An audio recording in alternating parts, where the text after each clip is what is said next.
Hello and welcome back. This is Lecture 4 of Systems Design 522, the Fundamentals of AI, taught at the University of Waterloo in the fall term of 2023. I'm Terry Stewart, and the topic of today is SVMs. What does that mean? Well, we'll get there. Okay. Over the last couple lectures, I guess over the whole course so far, I've been trying to instill a little bit of a sort of a worry in the back of your mind that there's a lot of the techniques have sort of had lots of different options, and it's really not clear what's best. And so, like things like with the perceptron, it's like, I don't know, what do you set the learning rate to? What do you every time you run it, you're going to get a slightly different answer. With the clustering algorithms, there was also situations where you're like, oh, you could use the mean here, or the median, or how do you define distance between things? And everything is sort of a little ad hoc.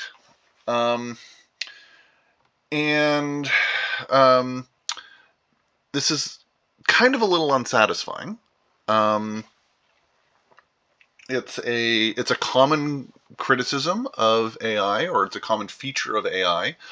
I will say some people embrace it. Some people sort of comment, look, that's just the way it is, that the models that we're building and the theories we're building with artificial intelligence models are so complicated that we should not expect them to have nice mathematical answers and to have nice sort of clean, here is,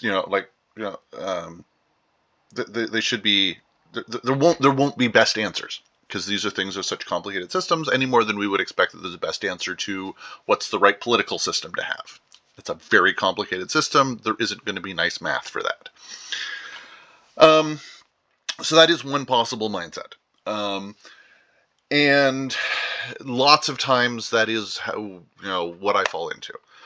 But there is this thing in the back of my mind, I'm always watching, that it's unsatisfying. It would be really, really nice if there are some domains, some aspects of AI where there are clean, nice answers, like mathematically writing. And that's partly because as a mathematician, that'd be really neat if there's, okay, this is the right way to do things. Also, as an engineer, or as someone, say, working for industry, it's really weird to tell your boss, oh yeah, I built this AI system, and yeah, it kind of works. And if I made it again, it would be, maybe, I'd change some things. It'll behave slightly differently, maybe slightly better, maybe slightly worse. Maybe my competitor does basically exactly the same techniques, or tries something slightly different and maybe comes up with something better. But I don't know. Maybe this is this is the best one that I found so far. That's sort of a weird thing to base a product around, or a weird thing to base a solution around.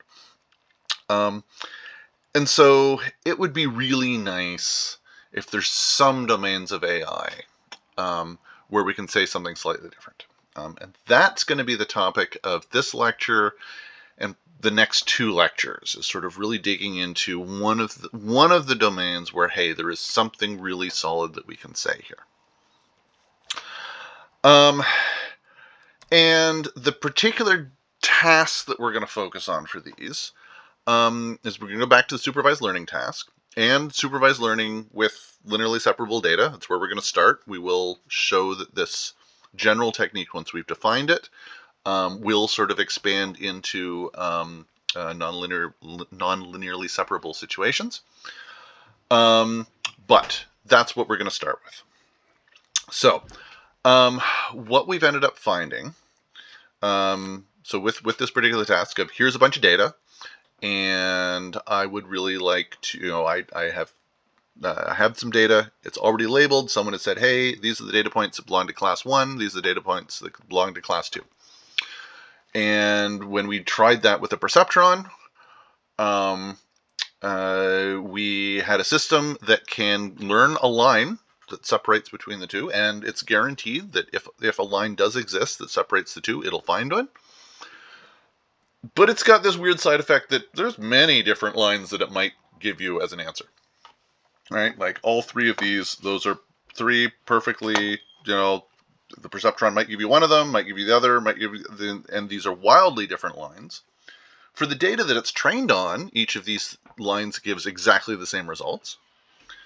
But if when they're tried out on new data, which is generally when you build an AI system, you're probably going to use it on data that's not the data you trained it on. So if I, if I fed in a data point that's, say, up here to all three of these systems, fine, all three of them are going to classify it the same way. But if I say feed in this data point here, right, then this particular system will classify it as the red category. This one will classify it as the blue category. This one will, I guess, also classify it as the red category. Right? And we've got no way of deciding between those, no way of really making an argument as to which one of those is best. So, fine. Many answers, which is a little unsatisfying. In the second class, when we did regression, we did find one answer. And you can play with it a little bit by adjusting how much regularization. But that's at least somewhat well defined. There's one answer, but the problem is that one answer, fine, all right, here's the line to divide the two, or that minimizes the mean squared error in the classification between these two. Fine, it makes one line, but it's the wrong line. Like, this data point is classified in the wrong category. What I'm looking for is something that has the features of regression. This thing where we're like, oh, we did some math and we got, here's the correct line. But I want it to have to be able to actually separate the data and pick the one of these infinite number of lines that is in some sense best. Okay, so that's what we're looking for. All right, is this possible? And I'm actually going to highlight that this was a challenge that people tried for decades. I mean, the perceptron's been around since 40s and 50s. The particular technique that we're going to discuss, we're going to end up with today, ended up showing up around 92, 93, 94, sort of in that range is when it was sort of developed. So there's a lot of work before people got to this point. All right. So, how are we going to get this? Here's our data. We're still going to stick with the same sort of, all right, we're going to do some sort of decision threshold that is a line. And the way that we wrote that with the perceptron days is, okay, we have a bunch of input features. These are the xi's, and we're plotting two-dimensional data here. So we have x1 along here and x2 along here. For each of those dimensions, there's going to be a weight. So we're going to multiply x1 by omega 1, x2 by omega 2, add that all up. And then is that result greater than theta? If it is, then we say it's in the blue category. If it's not, we say it's in the red category. We're going to slightly change our notation here. Just the mathematical traditions are slightly different. So all we're going to do is we're going to write this line this way. So this omega, that's a vector of all of the different omega values. This x, that's a vector of all the different x values. Yes, I should probably write those both in bold and put a little transpose here just to really indicate exactly what multiplication is going on there. I was never very good at that. But anytime you see, so omega is always a vector in what I'm showing here, x is always a vector here. Whenever you see them multiplied together like that, that's the dot product. So fine, that's going to be the same thing as this. And then instead of comparing to theta, or equals theta being the line that we're looking for, I'm going to write it as omega x plus b equals 0. That's the line that does the separation. Of course, the ones, if omega x plus b is bigger than 0, then it's one category. If omega x plus b is less than 0, it's the other category. This is the same as that, only b is negative theta, right? You move theta over to the other side of the equation. Fine, it's just we're using b instead of theta. Okay. So that's what we're going to do. We're still defining a line. We have this background goal of I don't just want it to classify everything correct. Well, it still needs to classify all my training data correctly. But the thing I want extra on top of that is I also want it to generalize well. And so what we want to do is come up with some way of quantifying what the best line is through here. And what do we mean by best? What's going to be the best? Well, when I look back here, this line here, I think I can argue that this line here is not a good line. It's at least definitely not the best line. And one way I could argue that is say, well, hold on a second. This data point right here is right on that edge. And if I got new data that was kind of similar to this point, yeah, there's a 50-50 chance that that new data is on this side of the line and it gets classified wrong, even though it's like very similar to this point. Okay? So the fact that this point is so close to the line feels like a bad thing. Okay? Similarly over here, the fact that this line gets so close to here, hey, just a little bit of noise, a little bit of randomness in data, new data that's very similar to this is going to be misclassified. This feels a little bit better, but what might be even better would be a line that sort of cuts through the middle of this space. Okay, that's the intuition we're going. That's how we're going to define what best means. It's a line where if I got new data that was similar to the training data, and we sort of always have to assume that the new data is going to come in should be at least somewhat similar to the training data. Otherwise, there's just no way that we could ever possibly classify it correctly. But if that new data is somewhat similar, well, let's give ourselves the biggest margin of error possible, right? So this is the line that I want. It's kind of equidistant here, and that's exactly what I'm looking for. I'm looking for the distance between these points that are sort of near the line. I want them to be I want those distances to be as big as possible. Okay, so one way I can sort of draw that out is I can draw these two lines. So these two lines are parallel to my decision line, okay, and they're sort of the same distance away. And what I really want to do then is I want to make sure that these other lines are classifying the data correctly and that there's nothing in the middle here. And what I'd really, and so we're going to call, so terminology, we're going to call this distance here, we're going to call this the margin. So what I would like to do is make that margin, find me the line that makes that margin as big as possible. Right? Because like a bad line, a line like this through here, say, would have a very small margin because it would be very close to these lines. Okay. All right. That's our intuition. What does that look like math-wise? We've defined our three parallel lines. We've got that. Sorry, that's our main line. We're going to define this line, the equation of that line. Well, we know it has to be omega x plus something equals 0, or equals something. Or we know what we have to multiply by x by has to be omega, because this is a parallel line. Equations of lines or planes or whatever, because this is supposed to generalize up to n dimensions of however many dimensions our data is. So the equation of a line or a plane or a hyperplane or whatever, in whatever dimensionality it is, in order for it to be parallel to our actual decision line, it's fine. It's going to be omega x plus something.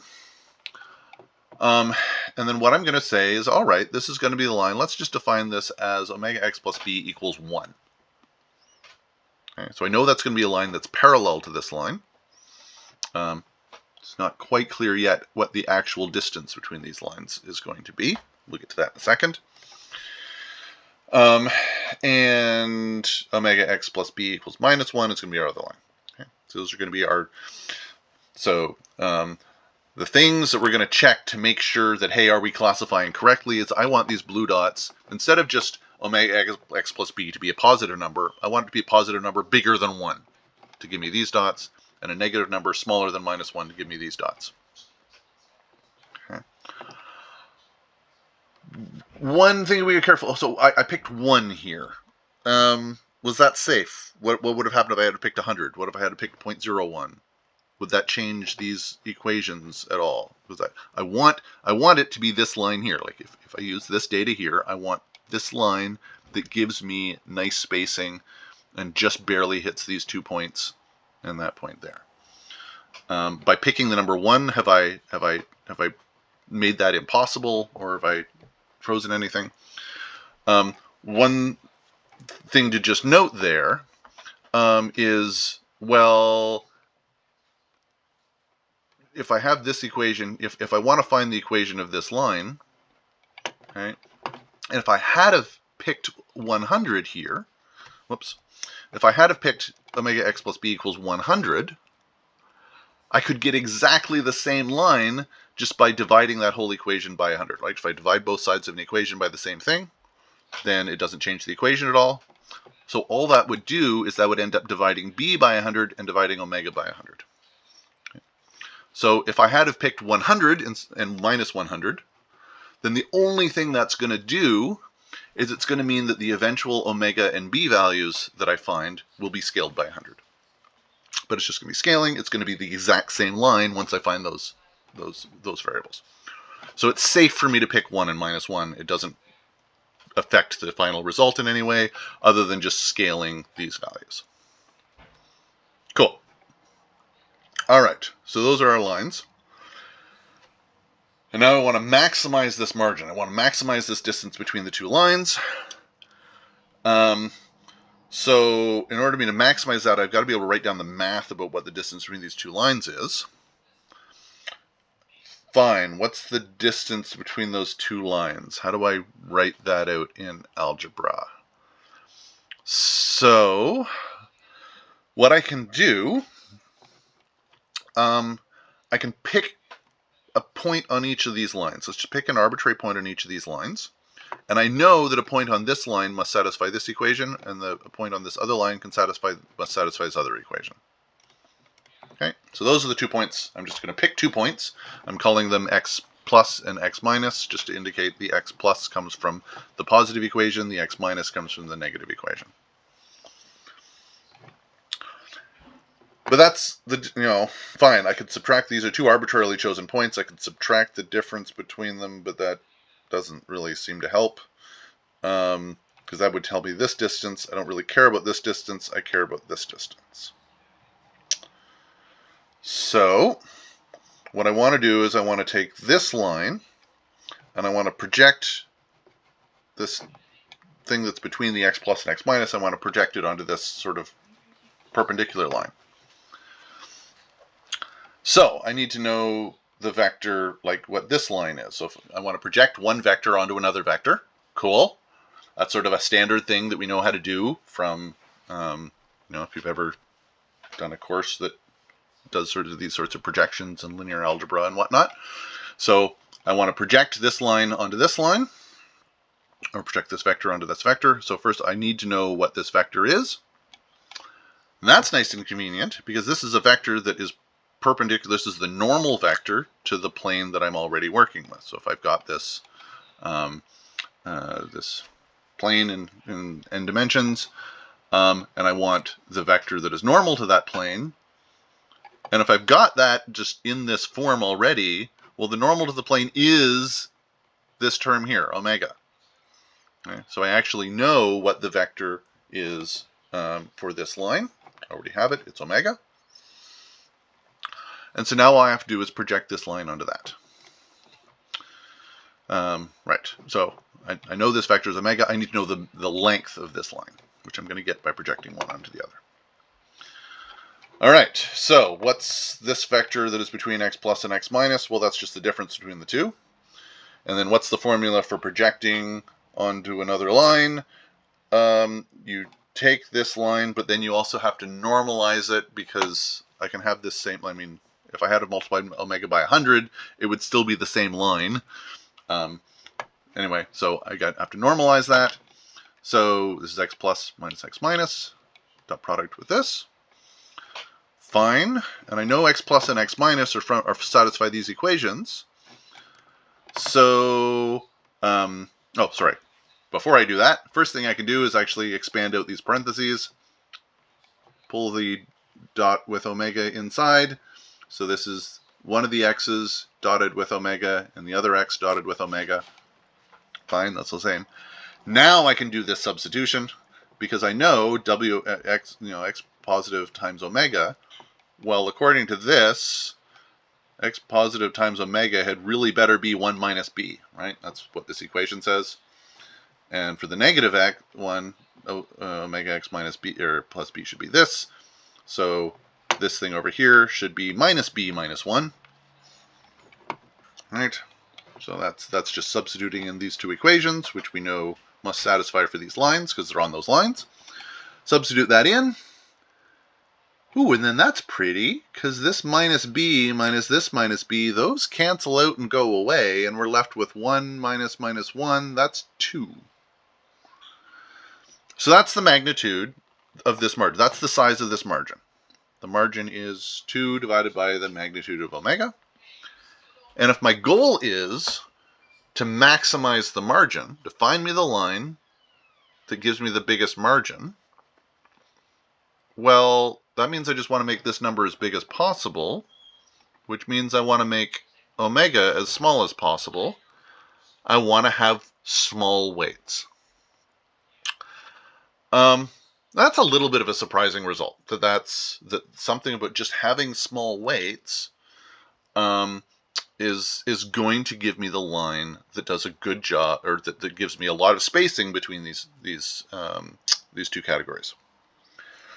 Of course, I can't just make omega just infinitely small. I can't just, well, okay, if I want to make the margin as big as possible, I just set omega to 0, and now, okay, the margin's infinitely large. Because if I tried setting omega to 0, well, I wouldn't be classifying things correctly. So I've got two things that I want to do. I want to keep omega small, and I want to classify correctly. Awesome. So to maximize the margin, I want to minimize omega, but still classify correctly. So let's build up a learning rule that does this. Classifies correctly, but also minimize the weights. I will note that it's only minimizing the weights. It's not saying to also minimize the b term, which was theta when we were working with perceptrons, or minus theta. But we're treating that one separately because it just doesn't show up in the math. The math says, no, you're supposed to minimize those weights. I don't need to minimize this term. Fine. So I want to classify correctly, but also minimize the weights. And for one of the classes, I want to make sure, by classifying correctly, I mean have omega x plus b be greater than 1. And for the other class, it's have omega x plus b be less than minus 1.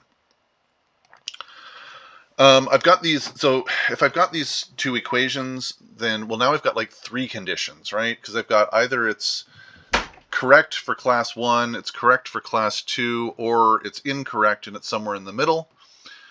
I don't want to have 3 conditions to deal with all the time. Could we at least get it back down to 2? What we're going to do is we're going to rewrite those 2 equations as this one single equation. And the way we're going to say that is, all right, what I really want is omega times the x. So remember, the x's and the y's, the x's are the particular data points that we're feeding in. So I want omega xi, so that's the ith data point, plus b times yi, which is a sort of somewhat new variable here. We've been using y as the sort of desired output in the past. That's exactly how we're using it here. Although we're going to force this y, instead of being 0 or 1, we're going to say it's either 1 or minus 1. Okay. So if I do that, if the y's are 1 or minus 1, cool, then that's going to mean that for things that are supposed to be a 1, in one of the categories, that's this yi is a 1, so this is just omega xi plus b, so that's this equation. But when yi is minus 1, for the other category, fine, it's the same equation, omega x plus b times minus 1, multiply both sides by minus 1, and flip it, and I get this equation. Okay? So, this is just This just sort of says, all right, this one constraint, I just have to worry about this constraint. I don't have to think about these two constraints separately. Cool. All right, so I want to figure out this learning rule. And as sort of a first step for putting together a learning rule, a lot of what we've done, or sort of indicated in the past, one way to think about things is whenever we're learning something, we might be able to define some sort of error that we'd like to minimize. So, if this equation is correct, so if we are classifying correctly, either as in one category or the other category, so if that's working fine, I still want to reduce omega, right? I still want it to say, hey, look, it's bad to have a large value for omega. So what I can write that then is that my error, the thing I want to minimize, or the loss, two different terminologies, the thing I want to minimize is this magnitude of omega. And since I know that often when I am writing an error function, at some point I'm going to want to take a derivative of it. Instead of just writing the magnitude of omega, which is a bit of a pain to take the derivative of, instead I'm going to do the magnitude squared. And then I'm also going to toss the 1/2 in front of it because I know that when I go take the derivative, that 2 is going to come down and cancel out with the 1/2. All right. But that would, so if everything is being classified correctly, cool, all right, this is the thing I'd probably like to minimize. But if I'm not classifying correctly, if I'm somewhere in the middle, then I want to do two things. One thing I want to do is, fine, I still want to minimize omega, still do that, but I also want to push omega to, classify correctly. So I want to say, hey, look, there's error, you've made a mistake, and that mistake is going to be, well, how badly am I messing up this equation? So what I'm going to do is I'm just going to say, all right, well, how wrong am I? Take this, pull it over here. It's 1 minus this thing. This, if I'm wrong, then this value here is going to be less than 1. And so 1 minus whatever it is still going to be a positive number. So this is going to give me some positive number, some amount of error. And I'm going to put a little scaling factor out here that just says, well, how important is this error relative to this error? Okay. So if I'm wrong, this thing here will increase my error. And so that'll mean that, fine, whatever learning error we'll come up with that is trying to reduce this error will also reduce this error. But if I'm not wrong, then this whole term goes away. Okay. And we're just there. All right, I can write it that way. What do I do with this? Because I can't do the trick that we did. Like when I showed equations like this in the regressions class, all we did is we said, oh, hey, look, let's minimize this error. We're just going to take the derivative of this, set the derivative equal to 0, poof, we get the result. We can't quite do that here because if we did that, again, the moment we get no error, we'd go ahead and apply this. We'd take the derivative and it'd say, hey, omega should be 0. And we would just jump to omega being 0, and then all of our classification would be totally wrong. So we don't want to do that. We instead want to deal with this error thing by making small changes and just use the derivative of this error to say what direction do we make changes in order to reduce that error. So, all right. So let's do that. Let's consider just this first case of, fine, I'm classifying things correctly.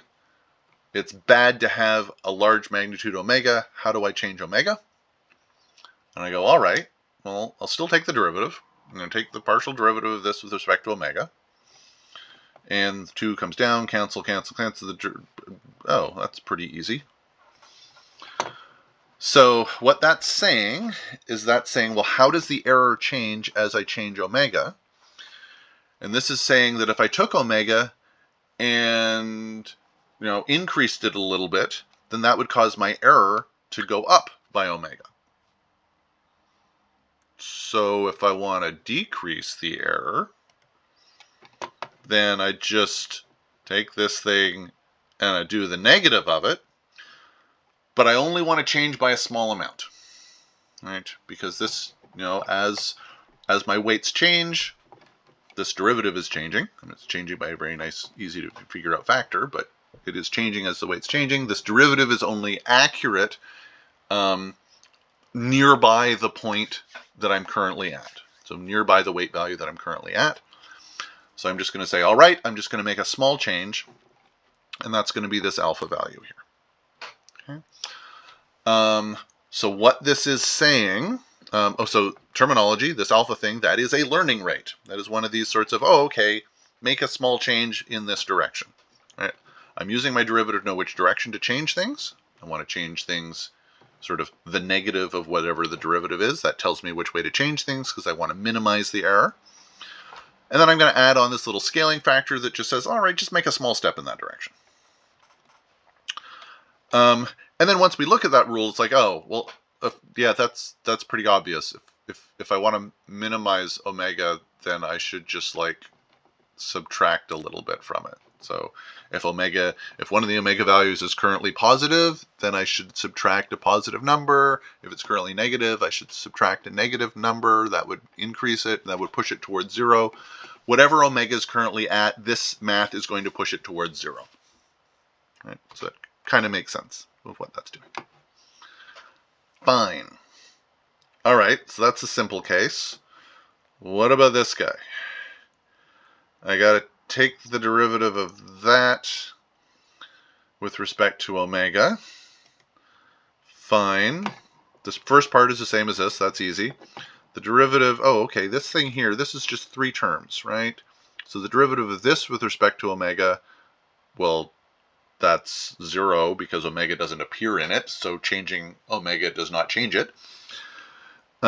This thing here, this term here, this is going to be lambda times negative y times omega times xi. Derivative with respect to omega, well, omega just appears out once. Everything else is just linearly combined with it. So the omega goes away. I'm left with lambda yi xi.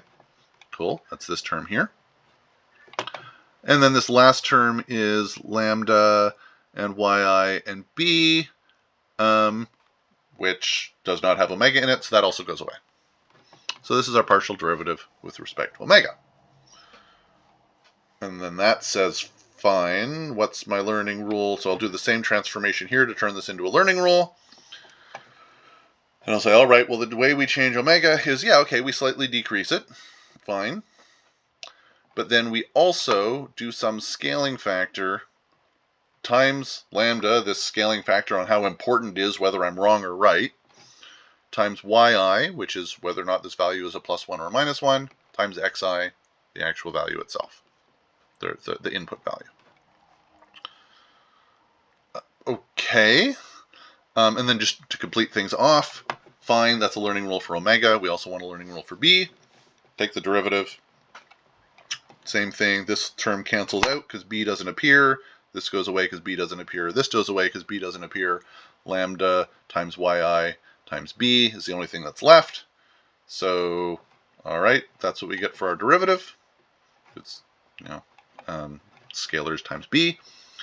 That's going to mean that my rule for changing b is, fine, change it in the opposite direction, scaled by some value. Okay, we now have some learning rule. Nifty. One thing we can say is, so how different is this from the learning rule that we used with the perceptron in the first case? And we go ahead and look at what the rule was we did for the perceptron. We're changing omega. We've got some learning rate, fine. We're multiplying by xi, and then we've got this y desired minus y. If we're classifying correctly, y desired minus y is 0, so this whole term goes away and just becomes 0. So that's pretty similar. So the only thing that we've done now, so in the case where we're classifying correctly, what we've done is we've changed our learning rule from 0 to, hey, decrease omega a little bit. kind of makes sense because we're trying to make the magnitude of omega small. In the case that we're classifying incorrectly, y desired minus y is either going to be minus 1 or 1, right? Depending on which way, depending on whether or not we have a 0 and we're desiring a 1, or we have a 1 and we're desiring a 0. The difference between those is either going to be 1 or minus 1. So this 1 or minus 1 thing, well, that's just yi, and we're multiplying by xi, and then we've got some learning rate out front. Fine, we've split that learning rate into 2 variables. Fine, whatever. But that's the same equation. Okay. So the perceptron learning rule, the delta learning rule, the learning rule that we sort of talked about in the very first class, here's a mathematical justification for why that learning rule worked in the first place. Because when we developed it, we just sort of gave a little hand wavy, it seems to make sense to push things in this direction. Here's a mathematical statement of what this is actually trying to optimize. Okay. It's moving omega in the direction that will reduce this error, but it didn't have this extra term in it to try to also, while you're doing that, try to reduce the magnitude of omega. Okay. Cool. All right. So, a couple things we have there. One thing, we have a new learning rule. Excellent. And we have sort of a mathematical justification for why the old learning rule actually worked in the first place. So those are both nice things to have. All right. One small terminology aspect. This sort of error function here, where I'm like, in some cases, the error that I'm going to consider is 0, and in other cases, it's some math that is guaranteed to be positive. And another way to phrase that is take this math here, and if it's less than 0, set it equal to 0. Right? So if I had done that, then I could have written these both as one equation. So in one way I could write that would be like lambda, and then the maximum of this and 0. Right. This is also, you could also call that rectification. There's a bunch of different terminology for that. When writing that as an error function or as a loss function, the terminology for that is people call that a hinge loss. Mostly because if you write out the function, the maximum of x and 0, it's flat for negative numbers, and then it goes up linearly, and that looks kind of like an open hinge. Fine, whatever. Anyway, terminology, you will see that used. Hinge loss is what's being optimized here. Fine. Where does this whole thing work? And unsurprisingly, since I spent this much time on it and I sort of built it up a little bit, yes, of course it works. This is what we get. So on the left is the line that it finds. So the actual decision boundary is this one here. Then I'm also drawing on the omega x plus b equals 1 line, and the omega x plus b equals minus 1 line. It's doing exactly what we want. We've got this nice spacing here. On the right, I'm showing what happens as you do that learning rule over and over and over again, and I'm plotting the learning rule iterations this way, and I'm plotting the magnitude of omega. And what you're sort of seeing here is it's sort of shrinking omega. It's working, it's trying to find a good solution, and then when it sort of stabilizes out, what you're seeing is it'll sort of shrink omega a little bit. It shrinks omega a little bit. That starts causing this line to sort of go past and start misclassifying. And the moment it starts misclassifying, then the other part of the learning rule kicks in, and it starts shifts the line back again. So really what's happening during this process here is that this line is just sort of wiggling up and down a little bit and wiggling up and down a little bit to just sort of try to find the right point. In practice, what you would probably want to do here is you start with your learning rate fairly large, and then you gradually decrease your learning rate. And as you decrease your learning rate, this pattern here will gradually converge. I'll be changing less and less and less each time, and it will eventually converge on the correct solution. Because, yeah, there's going to be one optimal line that sort of goes through this. Awesome. So, yeah, gradually reduce the learning rate, it'll converge to the optimal answer. Cool. So we have a new we have a very different learning rule that that is going to exactly pick out what we want to do. And this should do a better job of generalizing if our new data is sort of like the old data, but just sort of noisier and around that. That's kind of satisfying. Can we do even better? Because it would be nice, if it really is true that there's one optimal answer there, it'd be really nice if we could just find it rather than going through this iterative learning process. And the same way with regression, we just found the solution. We didn't go through some iterative learning process. Okay, let's go back to the math. This is what we're trying to do. I'm trying to minimize this equation subject to a whole bunch of constraints like this. Like I've got one of these constraints for every single data point that I'm training on. This is a constrained optimization problem. There's math for this. There's courses that you can do entirely on this sort of problem. Can we go and ask them what do we do if we if you really just want to do the math on this? What do they say? So there's a whole bunch of different ways of doing constrained optimization problems. What I'm going to do is I'm going to show a really simple version, and then we're going to sort of attempt to follow a simpler process. But I'm going to solve this simple version in sort of a way that doesn't require visual intuition. Okay, what do I mean by that? Well, if I was given this particular question on a test, please minimize y equals x squared, subject to x is greater than or equal to -1, I would draw the plot on the left and go, oh, if I want to minimize that equation subject to that, where x is greater than 1, well, the answer is this point here, obviously. Of course it's this point here. You can just see it off the graph.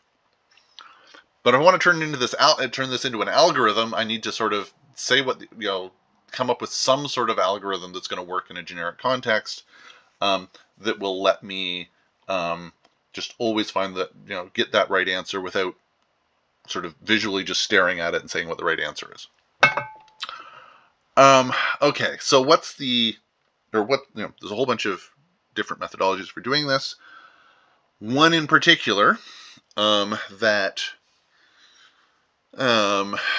probably relatively few people taking this course have actually run into, but perhaps you have. Depending on your mathematical background, one way to sort of generically deal with this sort of problem is called, making a Lagrange multiplier. What the heck is that? This is an approach where what we do is we take a simple problem and we make it slightly more complicated, but we make it more complicated in a way that makes it incredibly generic, and there'll just be some sort of really simple generic process we can go to that will always give us the right answer. Okay, so the rule for this Lagrange multiplier thing is, all right, take whatever this function is you're going to optimize. Write that down. And then we're going to make it slightly more complicated by adding a new variable. We're going to add a new variable for every one of our sort of constraint rules here. And what this constraint rule is going to be is it's going to be whatever this constraint is. So if x is greater than or equal to -1, or greater than or equal to 1, I'm going to take this 1, bring it over to the other side. So it's now x minus 1 is greater than or equal to 0. Take that x minus 1, put it here, multiply it by alpha, and subtract that from my function. And that's just a rule. Just go ahead and do it. And then what we're going to make sure that we also constrain is we say, okay, this alpha is always going to be greater than or equal to 0. Okay, why did we do this? This particular function, if you go through that process, no matter what function and constraints you have, the resulting function has some really interesting properties. So one thing you can do is you can do the same trick that we've always done, or that we sort of normally do with a function. If you want to minimize it, you take its derivative, set the derivative equal to 0. Okay. So if I want to minimize this with respect to x squared, with respect to x, I can take its derivative, set that equal to 0. All right, so derivative x squared, that's 2x. Derivative minus alpha x, that's going to be minus alpha. Derivative of minus alpha times 1, that's going to be 0, so that goes away. So I know that 2x minus alpha equals 0. Whatever my solution is, that's going to be true. But then we've also got this alpha thing sitting around here. Well, it turns out what we can do is we can also take the derivative with respect to alpha. So I'm going to take the derivative with respect to alpha. Alpha does not appear in this equation, so that goes away. Alpha does appear here, so derivative of alpha times x, well, that's just x minus 1. X minus 1 equals 0. Fine. So if alpha, okay, that's just x. So if this was the case, if it is the case that x minus 1 equals 0, then we would know x is 1. And if we know x is 1, then I can also feed it into this equation. If x is 1, 2 times 1 is 2, minus alpha is 0, so alpha must be 2. And alpha is 2. That does satisfy my constraint up here, so alpha is greater than 0. Cool, all right. This is the, I've minimized my function. This is the correct minimum. That's this point right here. X is 1. We're there. Okay, so that's one sort of methodical way of doing what I sort of did by visual intuition. But what happens to this process if I've got a different sort of constraint? So same task, same optimization, but I've got this constraint down here. Okay, I'm saying, all right, please minimize this. Make sure x is greater than minus 1. And again, if I was just looking at this task, I'd say, oh, well, that's pretty obvious. It's this point right here. What happens if we apply this approach? Fine, same thing. We say x squared minus, okay, this is a little different here because my constraint is different. So this is x plus 1 now. So this comes over here. X squared minus ax plus 1. Fine, I take its derivative. Derivative, yay, 2x minus alpha equals 0. Fine. And then take the derivative of this with respect to alpha. Derivative of L with respect to alpha is, that's, right, that goes away. This is there, x plus 1 equals 0. So that says x equals minus 1. And then this says, oh, okay, if x is minus 1, then this is going to be 2 minus alpha. Alpha is going to be minus 2. Oops, alpha is supposed to be greater than 0. Or greater than or equal to 0. The reason that we've set up this Lagrange multiplier is it turns out that if you ever go through this process and you find an alpha that is not that is less than 0, that violates that constraint, what you can then immediately do is you know now, and this is sort of guaranteed by this function, that alpha must be 0. And so if I know that alpha is 0, now I can go ahead and substitute that in here.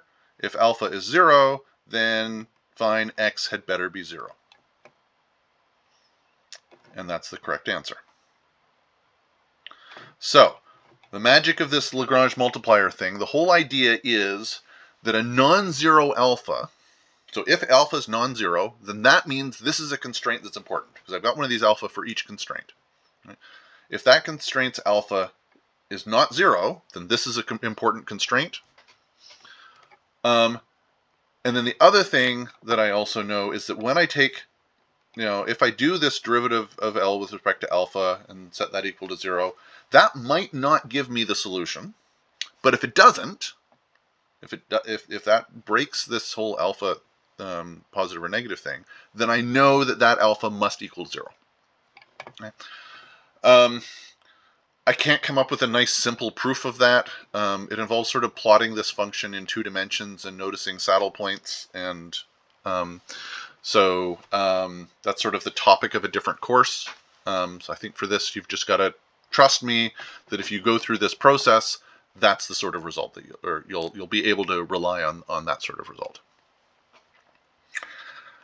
Okay, so that's a brief whirlwind introduction to Lagrange multipliers. What happens when we apply it here? So we're going to go back to our optimization problem. I still want to minimize this thing, and it's subject to these constraints, and I've got a whole slew of these constraints. I've got one of these constraints for every single data point that I'm training on. So, what's this thing look like? Fine, same function here, 1/2 omega squared, and then I've got I'm just going to do this big giant sum because I've just got one of these alphas for every single term here. And it's just going to be alpha I, and then this math with the one pulled over here. All right, I'm just blindly following the rule. Fine, this is the thing I'm supposed to build.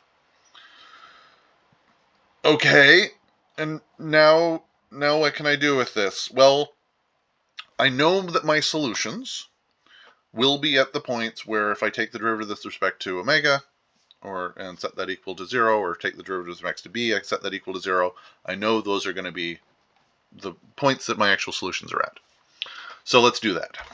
So if I take the derivative of this with respect to omega, all right, this one's going to be fine. The 2 is going to come down. Fine, we're going to have a nice little sort of omega for this. Derivative of this with respect to omega, oh, hold on a second, that's not too bad. Because again, everything's just getting multiplied together. That term's going to go away, that term's go away. All we're going to be left with is this term, which is going to be alpha I, yi, xi. Because the omega goes away when I take the derivative. So that's what this is going to say. Whatever my solution is going to satisfy that equation. So that says, that actually gives me a formula for omega in terms of these weird new alpha variables, which is kind of cool. We'll say more on that in a moment. So I've got that. Oh, I can also take the derivative with respect to b and see what that says. So I know I can set that equal to 0. This cancels, that goes away, and we're left with alpha times yi times b. Derivative of that is alpha times yi, or alpha I times yi. So that gives me that. So that gives me this weird equation, which just sort of says, all right, so I know whatever my solution is, that's going to be true. So I guess, remember the yi's are either +1 or -1, and so this whole sum is just going to say that the alphas for the positive ones must exactly cancel out with the alphas for the negative ones. All right, that's kind of weird. Fine. But that lets us know some things about what our solution point is. Oh, and of course we know the alpha i's will be greater than or equal to 0. And for any point whose constraints are not important, those alpha i's will be equal to 0 exactly.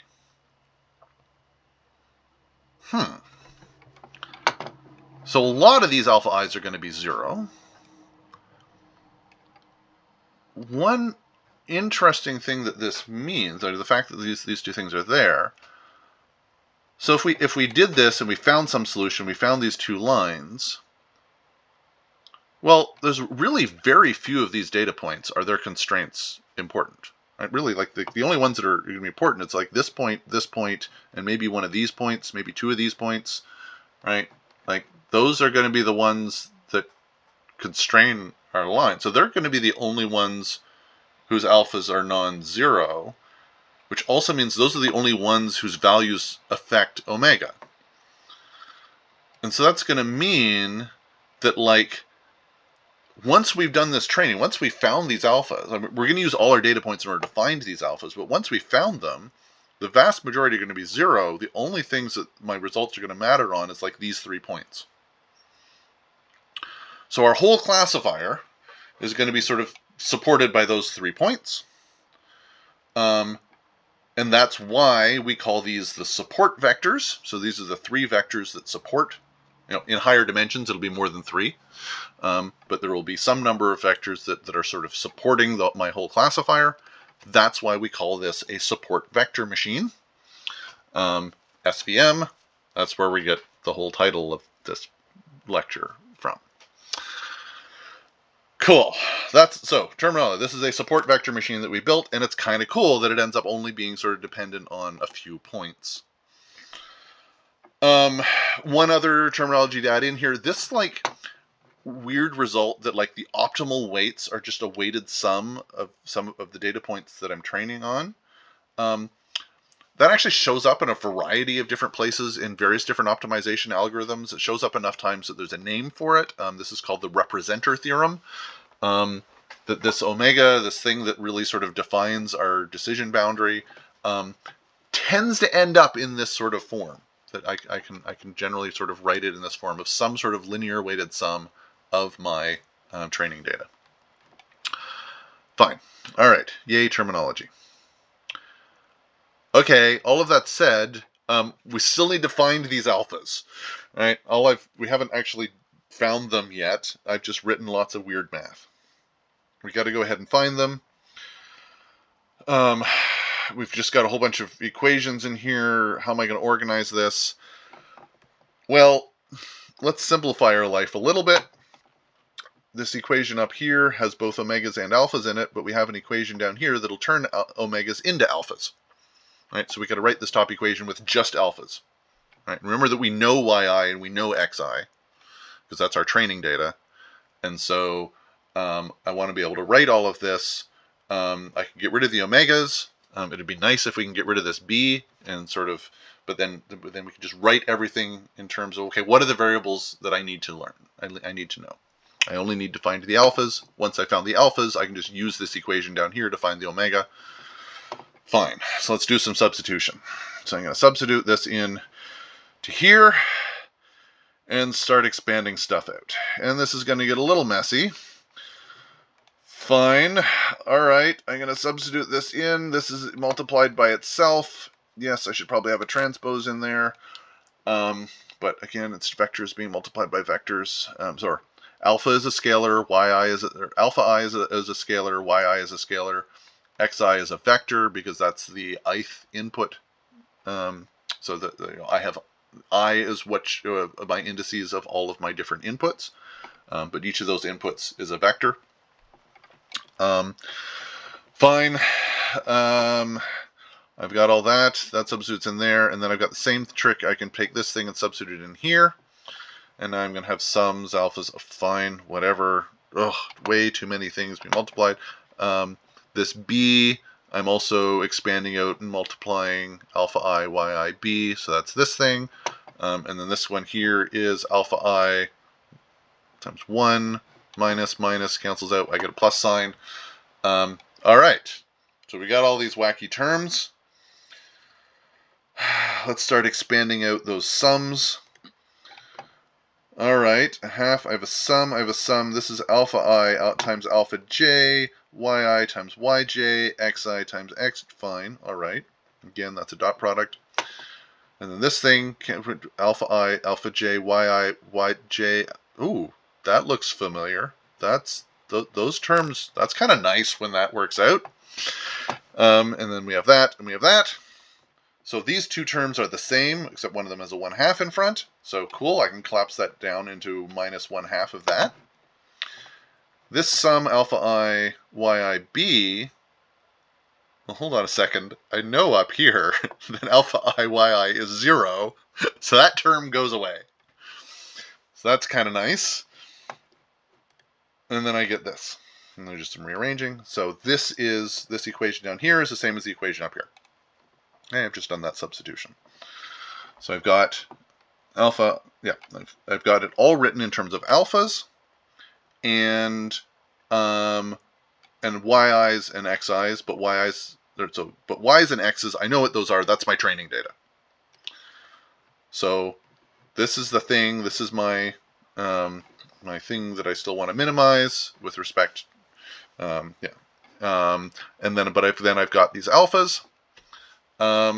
And I also still know, so I know that the alphas are all positive, and I know that the sum of alpha I, yi is 0, because I still really haven't used this term other than to cancel that out. All right. So I guess in theory now I can start solving that for alphas. That seems painful. How I don't. There's a huge number of these. These sums are over if I've got 500 data points, this sum is 500 of these things. I've got a huge number of variables. I do not want to do this by hand. I need some sort of automated solution. And fortunately, what we've done here is we've turned this whole problem into something that, again, people who've taken some courses might recognize. Okay. And that this is exactly the formulation that a technique called quadratic programming is built for. Quadratic programming I mean, the quadratic comes out because this is a quadratic in that we're squaring things, right? Or the variables we're interested in are being multiplied together, and we're only multiplied together once. I'm not getting alphas cubed. So it's quadratic. And the term programming and quadratic programming means nothing like normal programming, like programming in a computer language. It's a very different use of the word. But it's a standard technique, and it lets you minimize equations of this form, subject to constraints that are either sort of constraints in terms of something's greater than something or equality constraints. Okay. And the way what these things do is these things are meant to find x. So in our case, that's going to be alphas. We know our x's, we know our y's. It's the alphas that we're trying to find. So this is what we're going to need to turn it into this form. So this is quadratic programming. I have a way to do that. All I have to do is take these matrices, turn it into this form, and shove it into one of these solvers that already exist. The Python one that I'm referring to here is called CVXOpt, if you really want to try using it yourself. And if you ever are in the situation where you want to do this, here's some code that if you have the nice matrices up here, so if you have X and you have Y, and you want to shove it into this form, here's some code that will do that. And basically all we're doing is this P matrix here we build by doing all these multiplications of Y's with X's.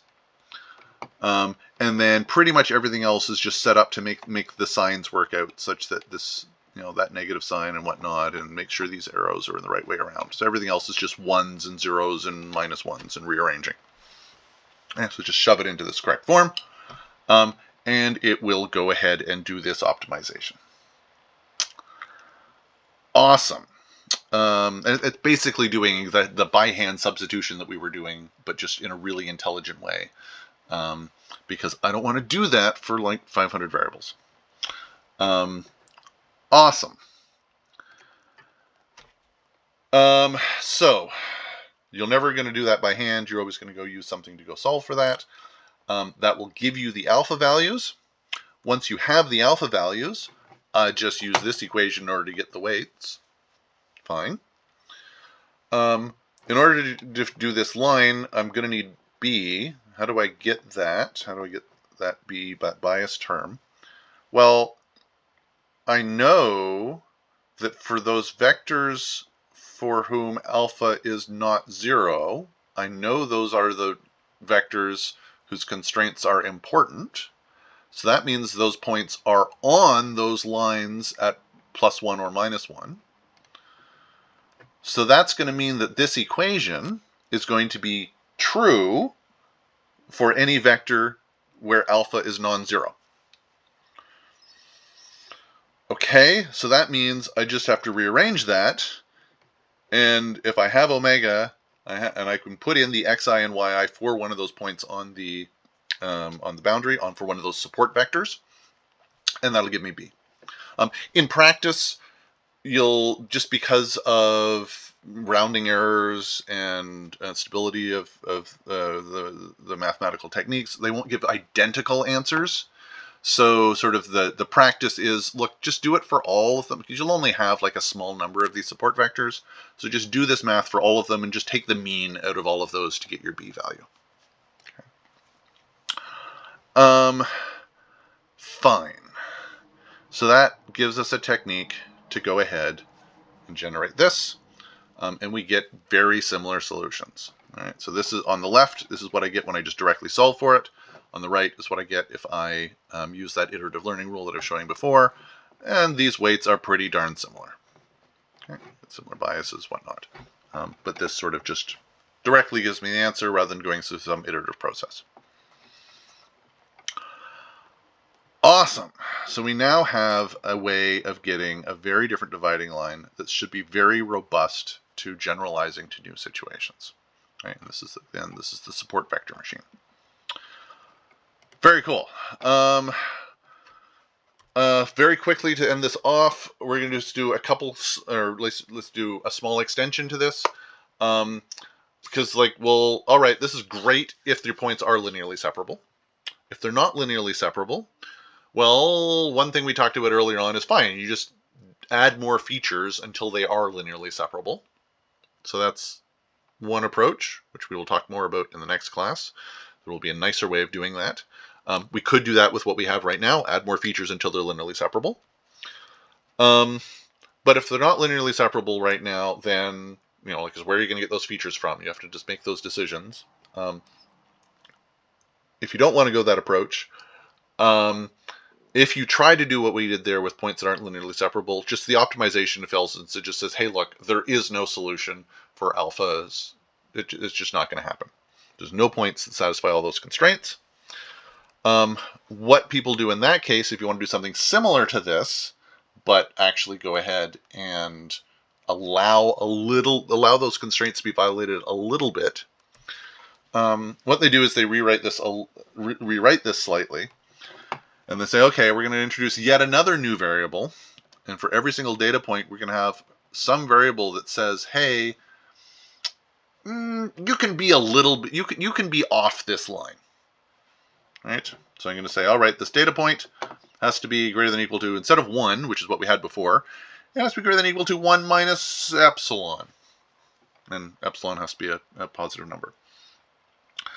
And then what you do is you add into your loss function, like, hey, I want epsilon to be small. I would be, because if epsilon's huge, then, then this is just not doing classifying right. So I add into my loss function, hey, make this sum of these epsilons, make them small, and then I add yet another one of these little constants that says, well, how important is this relative to this? Okay.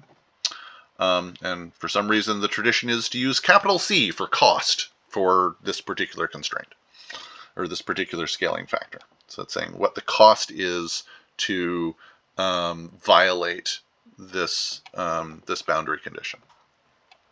I'm not going to go through the math again, just to find somewhat similar math to make all that work. This is called soft margin support vector machine, and it's kind of the default.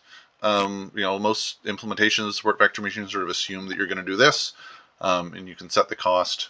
The default cost is 1, and that seems to sort of generally work in lots of situations. In any case, that controls just how okay it is for points to be on the wrong side, so you can adjust that a little bit. So we can sort of see with a cost of 1,000, this is pretty much exactly the results that we were showing before, because it's just really expensive to break this assumption. With a cost of 1, which is sort of typical, you start seeing, oh, okay, fine, it's letting a few of these points violate this boundary. For a cost of 0.01, fine, it's just really, fine, we're getting lots of points crossing and we're starting to have problems. Of course, I just showed this on data that is linearly separable. What if we try this on data that's not linearly separable? Fine, here's more what it looks like. It's still always sort of giving a pretty good boundary here. I mean, you can't do a boundary between these two things, but this is giving us sort of a decent boundary. And then what I can do is I can play around again. If I reduce the cost and reduce the cost, I can get slightly different cases. And again, default of 1 puts this in not too bad a spot. All right. Of course, this adds in another variable to play with. So once you start playing with that, you don't have an ideal thing, but you're going to need that in this sort of weird case where, hey, I don't yet have linearly separable data. Okay. And then, of course, in the next class, we are really going to deal with, hey, it's going to turn out that support vector machines are going to give us a very interesting new technique of dealing with the fact that I don't have linearly separable data. So that'll be in addition to what I just showed there. Fine. Summary of all that. If your data is linearly separable, then there's a reasonably meaningful best separating line, which is the line that gives the biggest margin. It separates the data by the largest amount possible. And it turns out, math-wise, that this is the line where the omega values, the magnitude of that vector is small. So the weights are tiny. or as small as possible. And so that means that we can just sort of modify the delta rule to sort of push the weights to be smaller. And that just causes us to decrease the weights while we're learning, and that sort of does a reasonable job of doing that. But that same task, we can also turn around and say, okay, instead of doing a learning rate, we're going to treat it as a constrained optimization problem, and it turns out to be exactly set up for, it's a quadratic constrained optimization problem. And so we know that there is one global optimal solution, and we also know that we can use a quadratic programming solver to just go ahead and solve it through the process I just showed. And then there's this extra addition that, hey, you can also make it a little bit of a softer constraint. And so it'll at least work with non-separable data, just by sort of adding to the loss something that says, hey, okay, it's bad to violate the constraint, but it's not impossible to do so. Awesome. That's what we have for today. Thank you for your attention. And then in the next class, yeah, we're going to push this even farther and do a really interesting transformation that is going to tell us, that is going to let us start really going into this domain of non-linearly separable data, and start dealing with this question of of choosing these functions that we're transforming into. Thank you very much, and we'll see you then.